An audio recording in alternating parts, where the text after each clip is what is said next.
You couldn't do this before. Get Impossible Burgers delivered to your door.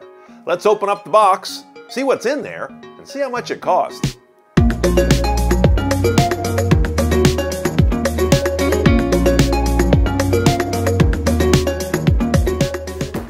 Well, we're buying almost everything online these days, every grocery you can imagine, but food is different than buying paper towels.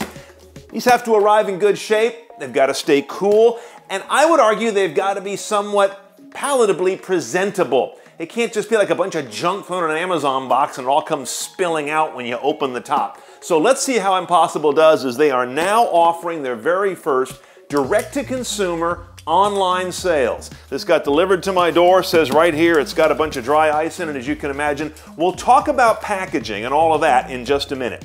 So I'll open the box here, and notice it's all Impossible branded. They got some clever phrasing all around the thing so it doesn't look like your standard sort of generic delivery box. All right, greeted with some stuff that may be press only. You may not receive all of this.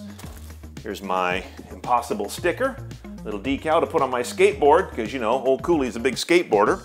This is possibly press materials, possibly something they'll send to consumers. This looks pretty consumer, so I think you're going to get this piece here, which is going to tell you kind of the song and dance about Impossible, in case you're a new customer to their brand, I would imagine, as opposed to a repeat person who kind of knows the gospel already.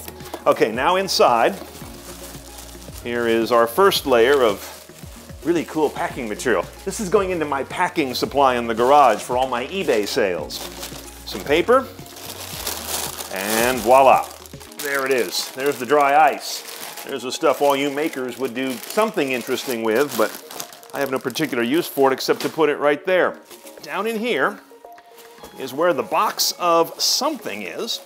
And why I say something is because I'm not entirely sure what they've sent me here. Inside of the box, lots of padding. You could send anything in this and it'll come out in good shape. So this is nice reusable stuff also. Okay, kind of a small package for the large outer wrap, but that's the nature of perishables, right? Now, Impossible is offering both patties and blocks of their, what they call ground product, but their plant-based ground meat. Let's find out what's in here, either or both. A little more paper, and here we go. Okay, first off, I've got two blocks of the ground product. So that's what this looks like. It comes in these sort of bricks. Each one of these is 12 ounces. So I've got two 12-ounces right there, and these are frozen hard as a rock. So the packaging worked out. Of course, I'm going to need a 24-hour thaw to get those to be cookable. Ah, there we go. And here are the burgers. Now we've got 1, 2, 3, 4. This is a 10-pack? Yeah, 10-pack of the burgers here. And these are, looks like the same diameter that they'd send to Burger King, for example. We've taken you through the plant and showed you that. They come in a shrink wrap that kind of has some branding around it. But bottom line is pretty tidy.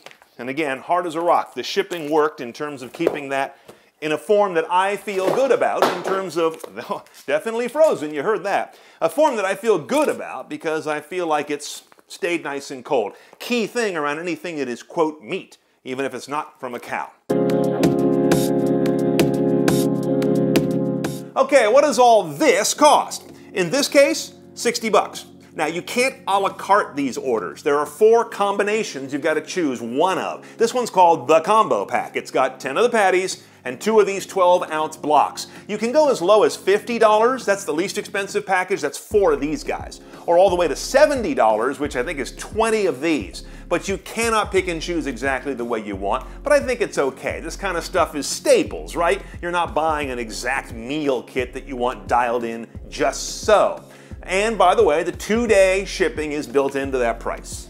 Now, we've covered the nutrition, the taste, the cooking of Impossible's products already. There's nothing new to say about that. What is new is all this. Never before has an Impossible burger brought you so much detritus all around it, from the dry ice to the box it comes in and all the other layers that go around it. I will say this, the package the food comes in, that it occupies, versus the box around it, while it's not ideal, you need room for the dry ice, is a little better burger to bullshit ratio than I've seen on some Amazon packages, that's for sure. And they do assure us that everything here is recyclable or compostable, and judging by what I see, yes, although I think this plastic bag that this comes in might be your only real environmental sin. What is interesting is you can avoid all of this by buying Impossible Burger or pork at the grocery store, and they've expanded that footprint as well. At the start of 2020, getting an Impossible Burger in a grocery store was like getting hit by lightning. Only 150 stores around the country had them. Now we're at about 3,000 as of top of June, and they promise 7,500 or so by the end of this year, including a lot of the big names: Albertsons, Vons, Safeway, Wegmans, Fairway Markets, and Jewel Osco, among others. The plant-based burger wars are now increasingly playing out in grocery stores as the biggest names and some of the smaller names are all crowding in there. Part of the reason is you can take some foods and win by having some degree of scarcity. Folks will clamor to have a hard-to-find Bordeaux.